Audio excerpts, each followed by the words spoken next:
एक करोड़पति माँ जो सालों बाद अपने बेटे से मिलने आई, लेकिन जो उसने देखा वो सह नहीं पाई। उसका बेटा जिसे वो कभी छोड़कर चली गई थी, आज बेहद गरीबी में जी रहा था। आखिर ऐसा क्या हुआ था कि एक माँ को अपने ही बेटे को छोड़ना पड़ा। शहर में एक बहुत अमीर महिला रहती थी जिसके पास हर चीज थी, लेकिन दिल में एक दर्द छुपा था। वो दर्द था अपने बेटे से बिछड़ने का। सालों पहले हालात ऐसे बने कि उसे अपने बेटे को छोड़ना पड़ा।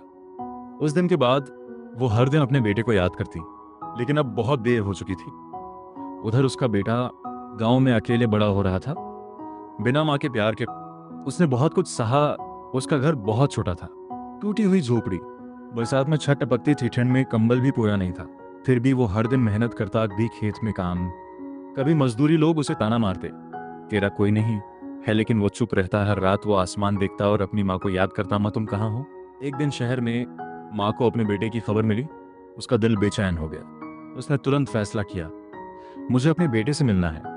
वो अपनी गाड़ी लेकर गांव की तरफ निकल पड़ी। गांव में अचानक एक बड़ी गाड़ी आई। लोग हैरान हो गए। महिला गाड़ी से उतरी। उसकी आंखें अपने बेटे को ढूंढ रही थी। वो धीरे धीरे झोपड़ी की तरफ बढ़ी। जैसे ही उसने अपने बेटे को देखा, वो रो पड़ी। बेटा भी चौंक गया। आप कौन हैं? महिला की आवाज कांप रही थी। मैं तुम्हारी माँ हूं। ये सुनकर बेटा गुस्से में आ गया। अब क्यों आई हो? हाँ, जब मुझे जरूरत थी तब कहाँ थी? माँ रोते हुए सब बताने लगी। मैं मजबूर थी, पूरा गांव ये देख रहा था, हर किसी की आंखें नम थीं। बेटा चुप हो गया।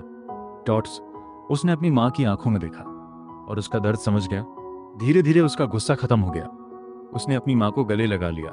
पूरा गांव ये देखकर रो पड़ा। माँ ने कहा, चल मेरे साथ। बेटे ने कहा, नहीं, मैं यहीं रहकर मेहनत करूंगा। और आज वही लड़का पूरे गांव की मदद करता है। उसने साबित कर दिया, इंसानियत सबसे बड़ी दौलत होती है।